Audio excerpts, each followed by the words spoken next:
Watching MTV, and it's now 1 o'clock, and this means we've got the guest in here, all about you. Thanks for coming in here today. Now, I think your first hit was about in '85 with D for Desire. No? Yes, it was a very small hit. Yeah. But since then, I think we could say that you've come a long way. Did you expect at that time, you know, to come this far? We were just talking about this the other day. No, I don't think we did. I think we saw up to getting a record deal and getting an album out. And now we've done that, I think it's a bit slightly flummoxed as to where we go from there. It's such a thing when you're, excuse me, struggling around in independent land. You know you'd like to actually cross over and get onto a major label, but you don't somehow actually see the reality of doing that. So it's odd when it happened. But you didn't really expect it, so it's been sort of a surprise for you. We're as surprised as everybody else is. We seem like the band least likely to succeed because we were always out of fashion. So it was amazing that we suddenly captured the imagination of the nation. Talking of sort of being out of fashion, like very often in the press you've been related with the hippie period. How does that make you feel? I mean, are you related with that? Not now. I think it was something we did flirt with for a while, especially when we had a single out called Flowers in Our Hair, and it was at the time when all the nostalgia was going on about the original Summer of Love. It was, what was it, last year? It was supposed to be 20 years after the first hippie happening. And because we had that song out, which was a comment on it all, the British press seemed to think we wanted to start the movement happening again. So we were seen as the new hippies for quite a while, and it's something we played at, but I think we've left it behind a little now. Well, completely. So you don't want it actually to have anything to do with the hippie period? And that's not where your musical inspiration comes from either, is it? Because, yeah, I mean, your music's not sort of, you know, related to that. It's only in the words, isn't it?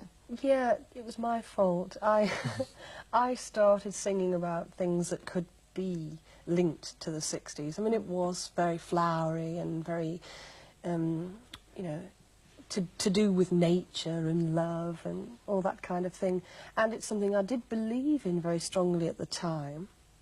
But we've had to move along, you know, it's something that you can't stand by forever. I didn't want to make it kind of a one-woman 60s revival. It's not really what we wanted to do at all. And when we brought the album out, I think it convinced people that we weren't just a bunch of ex-goth hippies or whatever, because it was so different. We're going to see one of your songs now, and then we'll talk some more. Sorry, I had to interrupt you. Here it comes. That was A Wild-Hearted Woman there. That's one of your sort of more old previous songs. Now, I mean, what is your image like? I mean, in what way do you find yourself different from other pop stars today? Because I've heard in the press that you don't want to be pop stars. We're different as in the sense that I don't think we were like, well, I didn't want to be, and I know Julianne didn't want to be in a band for the sake of being in a band and performing on stage. I think that's what sets us slightly apart from a lot of the other stuff that's around in England at the moment. That thing of just actually wanting to do music for music's sake, whereas so much of it's geared up to image now. It's difficult to not say that we're involved in it at all, because you do have to make some effort. But I don't like that side of it. I like the fact that we're a real band, and it's a sort of band that I think it's taken a long time to get where we are now, but I can hopefully see it going on and gradually drifting off, whereas bands that are around in the charts now, they're going to they'll arrive very quickly and they'll go very quickly. And you see yourself staying there for a while. Yeah, I'd like to think so. Is your image sort of very down to earth, you know, not glamorous, which is nice for a change. Have the record company ever tried to sort of plays an image on you? Should we tell? Yeah. They had a go, but they were acting out of our best interests. I think most bands do welcome that. They like to be guided. They like to be given loads of money and sent off to have a new hairdo and a new outfit.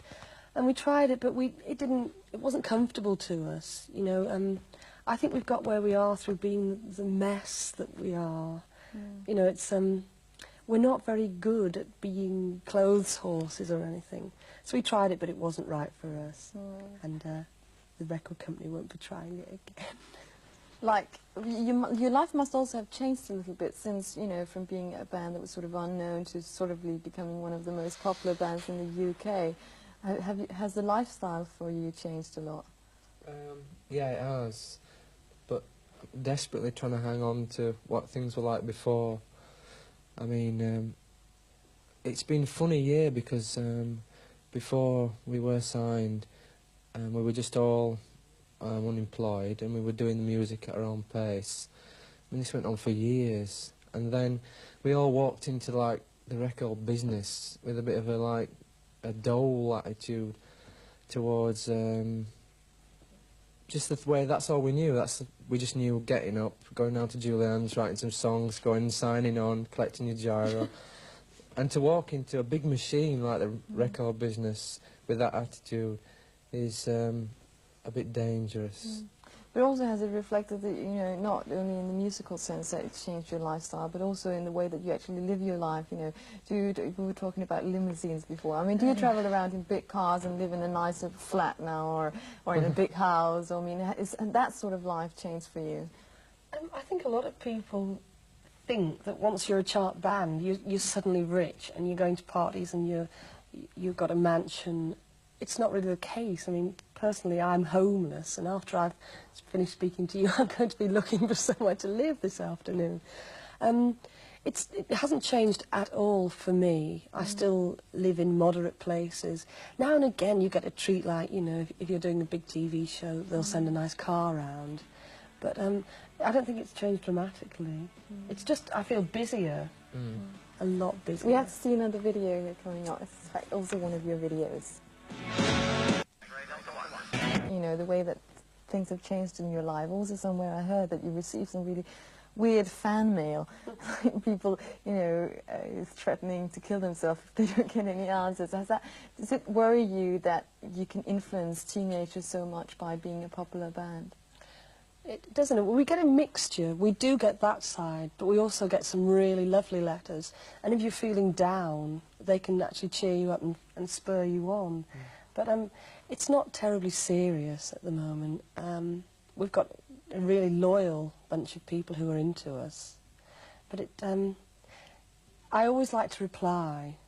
I mean, it's odd. It's odd because you're in a band and you don't really have the answers to all the questions in the world, no more than anybody else does, but sometimes you're expected to.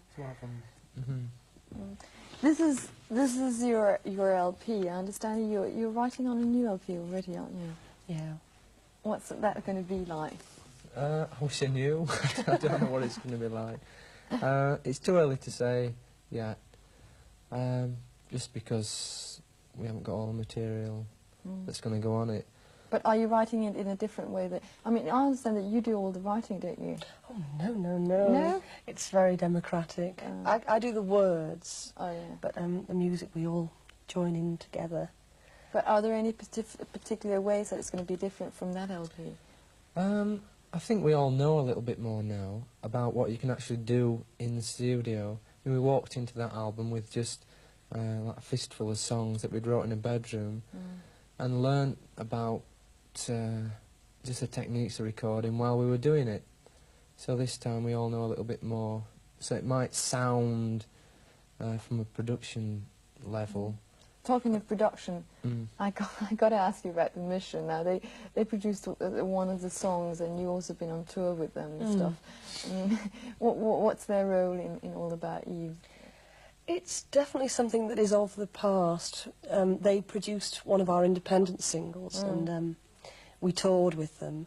But it got to the point where neither of these bands were doing the other band a favour by staying together, because we were being seen as the same, except with a female singer. So through necessity we had to separate very dramatically from each other. Yeah. What's so funny? No, about the mission thing.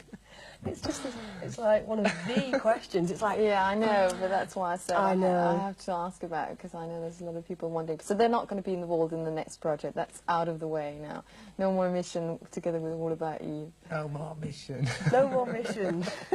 All right, we're going to see you in M&M's MTV Gig Guide here. Thank you for coming in here today.